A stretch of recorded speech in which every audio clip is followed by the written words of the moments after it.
e4 a good move? Yes. Are you Even though sure? it takes away an obvious target, it activates our pieces more because our pieces are kind of stuck attacking things that can't be won right now. I Mm-hmm. think Mm-hmm. so. I think it's a good idea for piece activation. Yes. Yep.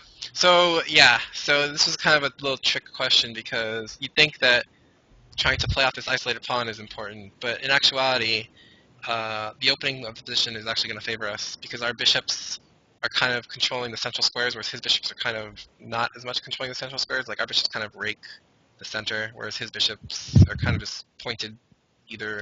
I mean, they're in the Yeah. center. They're centrally placed, but they're kind of either pointed toward the queen side or toward the king side. So if you notice, like his bishops are kind of either this way or this way. I mean, which is fine, but our bishops are kind of controlling the whole center itself. Right. So yeah, so e4 is the move, and of course, if Black wants to rid himself of his weakness, he has to take, and Knight takes. And now the problem is with this limited material on the board, you're actually creating a lot of threats that you wouldn't expect. So if Knight takes, for example, Queen takes, and now we're on b7, and this bishop is actually quite strong. And notice how he can't really play f6 or anything because this bishop becomes too weak. So we just have an idea to just double get our rooks on the D and E files, and then since our rooks are coming into play with more force, we actually have ideas of getting rook lifts into the game pretty quickly. So Black didn't like this, so Black tried knight d5 instead. And what looks good here? Um. Let's see. So now we could activate our queen and put more pressure against this position with something like queen b5. Well, more importantly, what should we try to get? What imbalance should we try to establish? Oh, well, we should get our rooks on the open files, right? Well, but also what needs to be unopposed for us to have an Um, advantage? so you mean, so he has we could just take the dark squared bishop and, Right, because I mean he has an idea to actually play something like bishop a3 and try to trade right. pieces. So yeah, knight takes bishop first. Okay, now what? Oh, so now we can pin the knight to the queen Yeah. temporarily. Okay, which rook?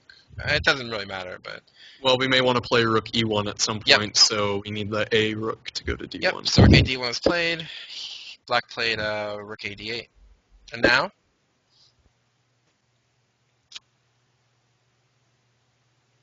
Oh, so now we can build up even more pressure against the knight and threaten b7 with just queen b5. It's um interesting, I like every move, but well queen b5 actually doesn't really do much because uh you'd rather add pressure with a rook rather than a queen, and I could just play rook d7 and then double myself. Because I mean that's what Black wants to do anyway, right? So you're right. kind of encouraging him to make a move he wants to make anyway. So is there a way we can actually increase the pressure while doing something we want to do? Well, we were talking about the rook lift earlier, so we could double up on the d file by Mm-hmm. playing like rook d4, Good. and then can double up and also be lifting the rook over to the king side Good. So rook later on. d4, queen b6 to get out of the pin on the d file, and now. Continue just rook d1. Mm-hmm. And it So turns out this is actually very tough for Black to deal with because now the knight's attacked, and a lot of the knight squares are not really so good. So yeah, so White won a couple more moves after this. But the key idea to realize is that sometimes you have to kind of exchange one thing that you kind of are focusing on for a different type of thing. So in this case, Black had that isolated pawn that was definitely something that we could try to use to our advantage by using that square in front of the pawn. But oftentimes in positions where you have bishops and not knights, it's hard to take advantage of that square, especially since it was almost impossible for our knight to get to d4 very easily. So it turns out that our bishops are kind of desperate for scope, and by Right. playing e4, we were able to give our bishop scope, and that was